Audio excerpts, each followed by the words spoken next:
Hello friends, പുതിയൊരു വീഡിയോയിലേക്ക് എല്ലാ കൂട്ടുകാർക്കും സ്വാഗതം. അങ്ങനെ നമ്മുടെ ബാലേന്ദ്രനും കൃഷ്ണമോളും കൂടെ ഹോട്ടലിലേക്ക് പോവുകയാണ്. കൃഷ്ണമോളോട് കാറിൽ തന്നെ ഇരിക്കാൻ വേണ്ടി പറഞ്ഞിട്ട് ബാലേന്ദ്രൻ ഒറ്റയ്ക്കാണ് കേട്ടോ ഹോട്ടലിലേക്ക് കയറി പോകുന്നത്. അവിടെ ചെന്ന് വാതിൽ മുട്ടുകയാണ്. അപ്പോൾ ശിവനായിരിക്കും വാതിൽ ഉറക്കുന്നത്. ബാലേന്ദ്രനെ കണ്ട ഉടനെ ഒരു പരിഹാസ സ്വരത്തിൽ പറയുന്നുണ്ട്, ഓ നീയോ, നിനക്കെന്താ ഇവിടെ കാര്യമെന്ന്? എൻ്റെ അളിയന്മാർ താമസിക്കുന്ന റൂമേ എനിക്കും കൂടെ ഒന്ന് കാണണം എന്ന് പറഞ്ഞിട്ട് അങ്ങ് വരികയാണ് കേട്ടോ. എന്നിട്ട് മൊത്തത്തിലൊന്ന് നോക്കിയിട്ട് പറയും, അപ്പോൾ പെങ്ങളെ ശുശ്രൂഷിക്കാനായിട്ട് തിന്നും മുടിച്ചും കഴിയുന്ന റൂം ഇതാണല്ലേ? പെങ്ങൾക്കൊരു വായു ഗുളിക പോലും ഇതുവരെ വാങ്ങിച്ചു കൊടുത്തിട്ടില്ല. ലാബ് സ്കാനിങ് ഇവിടെ എത്തി നോക്കിയിട്ട് പോലില്ല. ക്യാഷ് കൗണ്ടർ അറിയത്തേ ഇല്ല.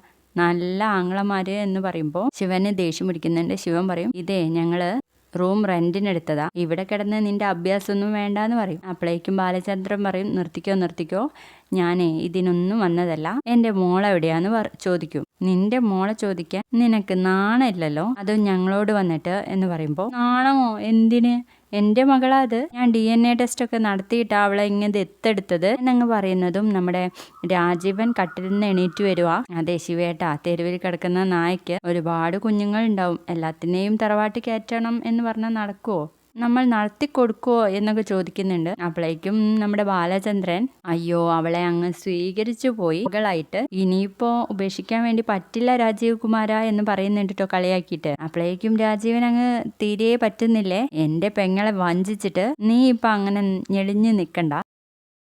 അപ്പോൾ രാജീവൻ പറയും, ചെറ്റത്തരം കാണിച്ചിട്ട് നീ ഞങ്ങളോട് നിന്ന് സംസാരിക്കുന്നു. ക്ഷമയുടെ നെല്ലിപ്പടയിൽ ഇറങ്ങി നിന്നിട്ടാ നിന്നോട് ഞങ്ങൾ സംസാരിക്കുന്നേ. കുടുംബത്തിന്റെ മാനം രക്ഷിക്കാൻ വേണ്ടിയിട്ടേ ഞാൻ ഏത് അറ്റവും വരെ പോവും എന്ന് പറയുന്നതും നമ്മുടെ ബാലേന്ദ്രൻ പറയും, എനിക്കറിയാം നിങ്ങൾ കൈതക്കൽ മാളിക വീട്ടുകാര് എന്തും ചെയ്യാൻ മടിയില്ലാത്തവരാണെന്ന്. വേണമെങ്കിൽ ഞങ്ങളിൽ ഒരാൾ ജയിലിലും പോവും ഞങ്ങളുടെ പെങ്ങൾക്ക് വേണ്ടി എന്ന് പറയുമ്പോൾ ബാലേന്ദ്രൻ പറയുന്നുണ്ട്, അതൊക്കെ അറിയാടോ, എനിക്ക് ശരിക്കും അറിയാം. അതൊക്കെ അവിടെ നിൽക്കട്ടെ, എൻ്റെ മോളെവിടെ അലീന എന്ന് ചോദിക്കുമ്പോൾ ശിവൻ വേഗം തന്നെ ആ കട്ടിലിൽ അങ്ങ് പോയിരിക്കൂട്ടോ. തൻ്റെ മകളെ ഞങ്ങൾ ഇങ്ങനെ മടിക്കുത്തിൽ കയറ്റി എത്തിയതാണോ നീ ചോദിക്കുമ്പോൾ അങ്ങ് ഇറക്കി വിടാൻ വേണ്ടിയിട്ട്. അപ്പോൾ ബാലേന്ദ്രൻ പറയും, ശിവേട്ട ഇത് കളി കാര്യമാവേ, ഞാൻ പോലീസിൽ കംപ്ലൈന്റ് ചെയ്യാൻ വേണ്ടിയിട്ട് പോവാന്ന് പറയും. അപ്പോൾ ശിവൻ പറയും, നീ കൊടുക്കടാ, കണ്ടതിൽ വെച്ച് ഏറ്റവും വലിയ പോലീസുകാരനെ കണ്ടിട്ടിരിക്കുക ഞാനിവിടെ. എന്നാ പിന്നെ നിങ്ങൾക്കുള്ള ഫ്ലൈറ്റ് ടിക്കറ്റ് ഞാൻ തന്നെ അങ്ങ് എടുത്തു തരാം, സിംഗപ്പൂരിലേക്കും മലേഷ്യയിലേക്കല്ല, സെൻട്രൽ ജയിലിലോട്ട്. അപ്പോഴേക്ക് രാജീവൻ പറയുന്നുണ്ട്, എന്നാ പിന്നെ നീ അങ്ങ് ഉണ്ടാക്കുന്ന് കാണിച്ചു തരാന്ന് പറഞ്ഞ് ബാലേന്ദ്രൻ അങ്ങ് പോകുക. ആ സമയത്ത് രാജീവൻ ചോദിക്കുന്നുണ്ട്, ഒന്നവിടെ നിന്നേ, കണ്ട പെണ്ണുങ്ങളുടെ കൂടെ അഴിഞ്ഞാടി അതിലൊരു കൊച്ചിനെ ഉണ്ടാക്കിയിട്ടല്ലടാ നീ എൻ്റെ പെങ്ങളുടെ കഴുത്തിൽ താലി കെട്ടിയെന്ന് ചോദിക്കുമ്പോൾ, ചതിയാ നീ കാണിച്ച ഈ വഞ്ചനയ്ക്ക് നിന്നെ ഞാൻ വെറുതെ വിടും എന്നാണോ നീ വിചാരിക്കുന്നേ? നീ മാത്രല്ല നിന്റെ പുന്നാര മകളും എന്നങ്ങ് പറയുമ്പോൾ നമ്മുടെ ബാലേന്ദ്രൻ തിരിച്ചിങ്ങ് വരിക കേട്ടോ. ചതിയുടെ കഥ പറയുമ്പോഴേ എനിക്കും ചില കഥകൾ അങ്ങോട്ടും പറയാനുണ്ടെന്ന് പറയും.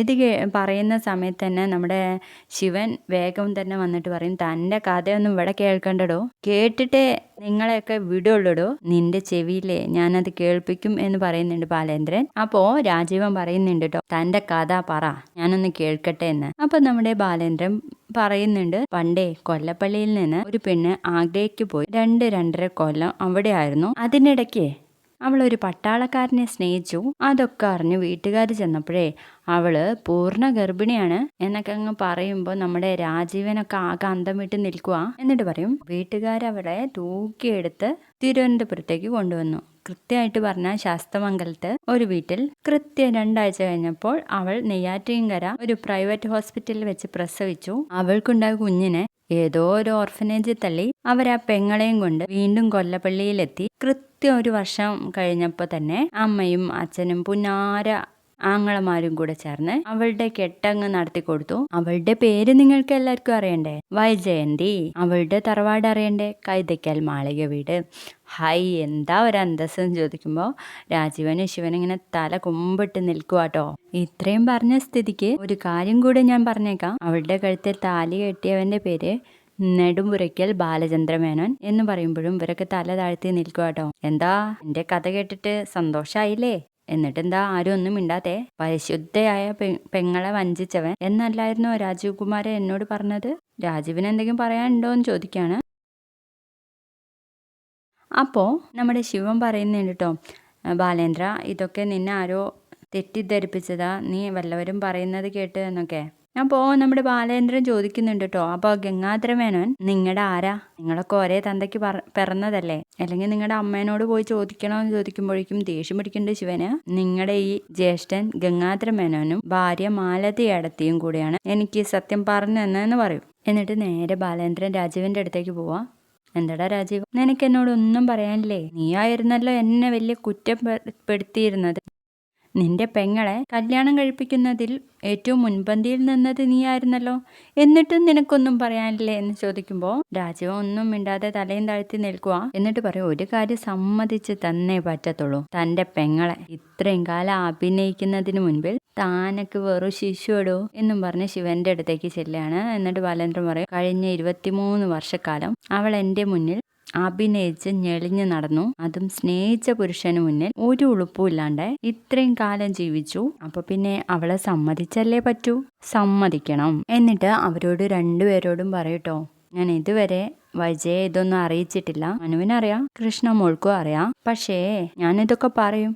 എൻ്റെ മോൾക്കൊരു പോറൽ പോലും ഏൽക്കാതെ തിരിച്ചു തന്നില്ലെങ്കിൽ ഞാനിതൊക്കെ ചെണ്ട കൊട്ടി പറയും. അലീനയെ തട്ടിക്കൊണ്ടുപോയി എന്നെ ഒരു പാഠം പഠിപ്പിക്കാന്ന് നിങ്ങൾ വിചാരിക്കുന്നുണ്ടെങ്കിൽ അതൊക്കെ കൊണ്ടുപോയി കൊല്ലപ്പള്ളിയിൽ വെച്ചേക്ക്, എൻ്റെ അടുത്ത് ചെലവാവില്ല. എന്നിട്ട് ശിവനോടായിട്ട് പറയുന്നുണ്ട്, നിങ്ങളെ പോലീസിന്റെ കൊമ്പത്ത് പിടിക്കുകയാണെങ്കിൽ ഞാൻ ക്യാബിനറ്റിന്റെ തന്നെ കൊമ്പത്ത് പിടിക്കും, നമുക്കൊന്ന് നോക്കാം എന്ന് പറയും. ഞാൻ ഏതായാലും പോലീസിൽ കംപ്ലൈന്റ് കൊടുക്കാൻ വേണ്ടിയിട്ട് പോവാ, എന്ത് വേണമെന്ന് നിങ്ങൾ തന്നെ തീരുമാനിച്ചോ എന്ന് പറഞ്ഞിട്ട് ബാലേന്ദ്രൻ അങ്ങ് പോവാ. എന്നിട്ട് വാതിലിന്റെ അവിടെ നിന്നിട്ട് ശിവനോട് പറയും, എൻ്റെ മോൾ അലീനയ്ക്ക് എന്തെങ്കിലും സംഭവിച്ചാ എന്നും പറഞ്ഞ് കൈകൊണ്ട് ഇങ്ങനെ ചൂണ്ടിക്കാട്ടിയിട്ടാണ് കേട്ടോ പോകുന്നത്. അങ്ങനെ നമ്മുടെ കൃഷ്ണമോളെയും കൂട്ടിയിട്ട് വീണ്ടും ബാലേന്ദ്രൻ പോലീസ് സ്റ്റേഷനിലേക്ക് പോവാണ്. എന്നിട്ട് നമ്മുടെ കൃഷ്ണമോളോട് പറയുന്നുണ്ട് കേട്ടോ, ഇവിടെ ഇരിക്കണം, ഞാൻ പോലീസ് സ്റ്റേഷനിൽ പോയിട്ട് ഈ പരാതി ഒന്ന് കൊടുത്തിട്ട് വരാം. മോൾക്ക് പേടിയൊന്നുമില്ലല്ലോ എന്ന് ചോദിക്കും. അപ്പോൾ കൃഷ്ണമോൾ ഇല്ല എന്ന് പറയണേ. അങ്ങനെ സർക്കിൾ ഇൻസ്പെക്ടറെ കാണാൻ വേണ്ടിയിട്ട് അകത്തേക്ക് പോകുന്നു. അപ്പോൾ അയാൾ ചോദിക്കുന്നുണ്ട്, വരണം മിസ്റ്റർ ബാലേന്ദ്രൻ, അന്ന് വൈഫിന്റെ ആക്സിഡന്റിന്റെ അന്ന് കണ്ടതാണല്ലോ, പിന്നെ കണ്ടതേ ഇല്ലല്ലോ, വൈഫിന് ഇപ്പോൾ എങ്ങനെയുണ്ട് എന്നൊക്കെ ചോദിക്കും. അപ്പോൾ വൈഫിന് ഭേദമായിട്ട് വരുന്നുണ്ട്. അതിനിടയ്ക്ക് മറ്റൊരു പ്രോബ്ലം എന്താണെന്ന് ചോദിക്കുമ്പോൾ എൻ്റെ മകളെ കാണാനില്ല, ആരെങ്കിലും സംശയം ഉണ്ടോ എന്ന് ചോദിക്കേ. അപ്പോൾ പറയും വൈഫിൻ്റെ ബ്രദേഴ്സിനെ എന്ന് പറയുമ്പോൾ അയാൾ ചോദിക്കും, അവർക്ക് നിങ്ങളോട് എന്തിനാ വൈരാഗ്യം എന്ന് ചോദിക്കുമ്പോൾ എല്ലാം ഞാൻ ഇതിൽ എഴുതിയിട്ടുണ്ട്, സാർ ഇതൊന്ന് വായിച്ചു നോക്കി വേണ്ട നടപടി എടുക്കണം എന്ന് പറഞ്ഞിട്ട്. അപ്പോൾ വേഗം ഒന്ന് അന്വേഷിക്കണം എന്ന് പറയുമ്പോൾ ആ സർക്കിൾ ഇൻസ്പെക്ടർ പറയുന്നുണ്ട് കേട്ടോ, ബാലേന്ദ്ര മേനോന്റെ പരാതി ഞങ്ങൾക്ക് അത്ര നിസ്സാരമല്ല എന്നുള്ളത്. അപ്പോൾ ബാലേന്ദ്രൻ പറയുന്നുണ്ട്, സമയം പോയിക്കൊണ്ടിരിക്കുക സാർ, അപ്പോൾ പെട്ടെന്ന് തന്നെ അന്വേഷിക്കണം, ഞാൻ വേണ്ടത് ചെയ്തോളാം, നിങ്ങൾ സമാധാനമായിട്ട് പൊയ്ക്കോ എന്ന് പറയും. അങ്ങനെ ബാലേന്ദ്രൻ അവിടെ നിന്ന് പോവാണ്.